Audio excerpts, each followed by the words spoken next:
నానా, నీకోసం ఒకటి తీసుకొని వచ్చాను.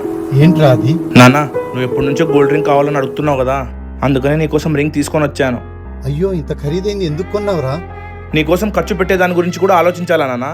నాకు ఆ రింగు కంటే నువ్వు నా దగ్గర కాసేపు కూర్చొని మాట్లాడితే చాలు నాన్న. నానా, ఇప్పుడు కాస్త బిజీగా ఉన్నా, టుమారో టైం స్పెండ్ చేస్తాను.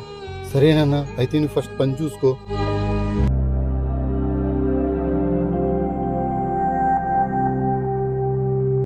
చిన్నప్పుడు నా దగ్గర కూర్చోవడానికి గంటల కొద్దీ అడిగేవాడు, ఇప్పుడు 5 నిమిషాలు కూడా దొరకటం లేదు.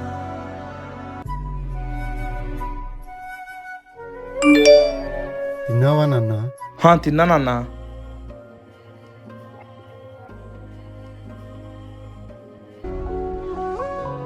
నానా, ఏమైంది నాన్న? ఏమైనా ప్రాబ్లమా? ఏం కాలేదు నాన్న, పని ఎప్పుడు ఉండేదే, కానీ నీతో కూర్చొని మాట్లాడే టైం మళ్ళీ వస్తుందో లేదో తెలియదు, అందుకని మనసు ఒప్పక వచ్చేసాను నాన్న.